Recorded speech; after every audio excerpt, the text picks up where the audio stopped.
it's never ending, it never stops. There's always something that, you know, you think you've got out of the woods a little bit, and then bang, there's another story about you in the paper, or somebody's written an article about you who doesn't even know you from Adam. Or I used to laugh and giggle to my mates about, like, you know, the people who give. I mean, it was that, actually, I'll go back to that point, actually. That was the point where I came off social media, when we drew to Stoke away again, and I was picking Crouchy up from the corners. I mean, he's a big guy. So we had about 8 corners in the last 10 minutes, and I dealt with everyone, bar the last one, bang, goal, Crouchy over the top of my head, got caught in the wind at Stoke away. And I got onto the bus after the game, and I remember thinking, right, what post am I going to do on social media now? And I was like, I sat there and thought, you're having a laugh. Like, you've just drawn to Stoke away, and you're worried about what picture you posted on social media. I was like, stops now. And I came off social media, that was it. I was done with it. Like, I put it to bed because it wasn't doing me any good. Like, I was constantly thinking about it. People have the media teams and all these different, it wasn't doing me any good. Because people assume you came off because of the kind of mocking or the abuse, but it wasn't. No, it was that moment where I thought, I can't keep doing that. I can't do that. Like, I'm representing Man United, and I'm getting on the bus after the game thinking about what picture I'm posting. No, can't be right. Did you think about Ferguson's "Are you a winner, son" moment? Because exactly that. Like, that's not a winning mentality. That's a small-minded, weak mentality who's worried about social media and his public perception rather than worrying about winning the game. And that's, for me, was just a line in the sand. Like, that was the penny dropping for me on social media. Let's talk about social media, because according to the Pew Research Centre, social media abuse causes negative emotions, physical signs of stress, sleep problems, difficulty concentrating, PTSD-like symptoms, suicidal thoughts, and long-lasting mental health effects like anxiety and depression, a loss of productivity and self-confidence, thoughts of quitting one's job, and lower job satisfaction.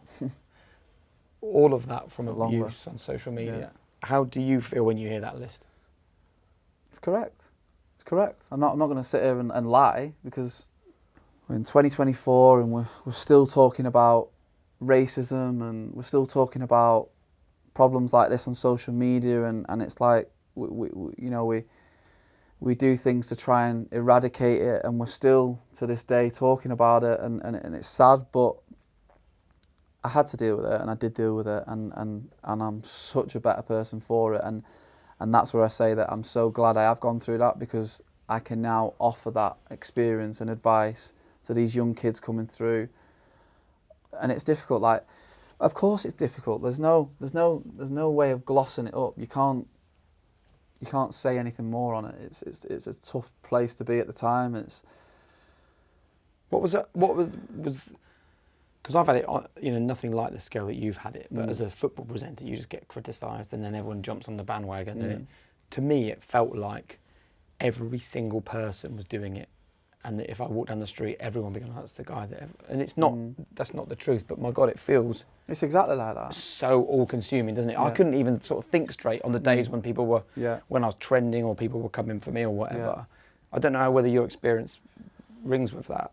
Exactly what I said about, like, walking down the street and going to restaurants, and even like walking with your kids at times. I've been walking with the kids at times, and someone has said something, and I'm a bit like, I get it. Like, if I'm walking down the street on my own, like, granted, like, fill me up, like, give me whatever you want, because no problem. But not when I've got the kids there. Not like swearing or whatever in front of the kids. Like, last season, right, there were 60,000 negative tweets aimed at Premier League footballers in one season. Right? 60,000? Yeah. So we all love to say, everything's getting better in the world. Like, do you think social media abuse aimed at footballers is getting better or worse? Look, we all know the struggle of deciding what to eat, but what if I told you that Huel can make that decision easier?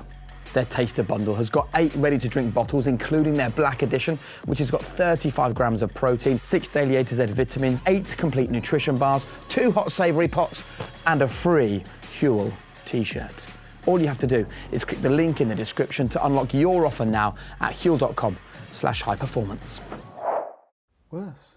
No way is it getting better. No way. I look on social media now like I'm back on it, and I've got to the point where I want to be back on social media, and I've made that choice. And I look sometimes and I think, wow, like, I think sometimes that I've gone through a lot, and I look at some of the comments, I'm thinking, goodness gracious me, like, honestly, like, what do people do? Like, just sit at home and just target footballers and want to send them abuse about the games and stuff. I don't know how you stop it. I really don't. I don't know how you... Do you talk about it as among the lads? No. Is that right? No. You wouldn't want to highlight the fact that people are talking about you negatively. No, never. Never. That makes it even harder though, because I sort of think, at least so if I walked into a dressing room now and I was like, oh, look at what this guy said to me, and I said, it's ridiculous. And I'm like, no, it's not going to happen. It's never going to happen. It's never going to happen, because you do not want to highlight somebody making fun of you. Right? But you're all getting it though. You can present a united front. But I go to a point, it's like, this scenario is like, you just signed a contract and I've signed a contract, but I don't know what you're on and you don't know what I'm on, but we're both thinking the same thing. You just don't speak about it. It's just an unwritten rule. Right. You just don't speak about it. You're trying to guess and I'm trying to guess and I'm trying to gauge where you're at, but it's just you don't speak about it. So, like, although you wouldn't walk in a dressing room and talk about it, because seems like that's the culture in football. Yeah. There will be current players who will listen to this episode because they're on the receiving end of this and they're wondering how they can deal with it. What would you say to them? Try and learn from my experience and try and learn from the things that I've said and question yourself, like, am I all right? Like, am I doing all right? Is that affecting my football? Is the other side of the game affecting my football? And if it is, then it's obviously going to have a huge effect on your football and your career. So you need to sort that out before you try and get it right on the pitch, and understand it. I think understanding who you are as a person is huge. Like, what values do you bring to your family, to the team, to the manager? Like, what is your purpose within that squad? Like, what have you been bought for to come into the team and do? What is your purpose of home? What is your purpose in life? And really understand, stripping it all back and understanding who you are and where you want to get to and the challenges you're going to face. And I think once you can accept who you are and what you've become and where you are as a person, then you can go on to try and achieve those things and navigate yourself through the tough times. Until you accept, it's all an acceptance thing, and until you accept that you are struggling, it's just a revolving door. And that is the answer of someone who's had quite a lot of work and discussed at great length with someone, the mental state that they were in, because most people would have gone, well, come off social media. Yeah. But that doesn't solve the problem. No, it doesn't. No. What solves the problem is realising that when you were injured, that didn't make you less of a footballer or less of a man. When you weren't able to pick your kids up or play with them at the park, you weren't less of a dad because you couldn't do that. You weren't less of a teammate. And the criticism that came your way and the sort of mocking and the abuse on social media, it wasn't about you. Do you know what I mean? It was never about you. It was always about them. Yeah. It was always about the people that felt better for sending you that. Of course it is, yeah.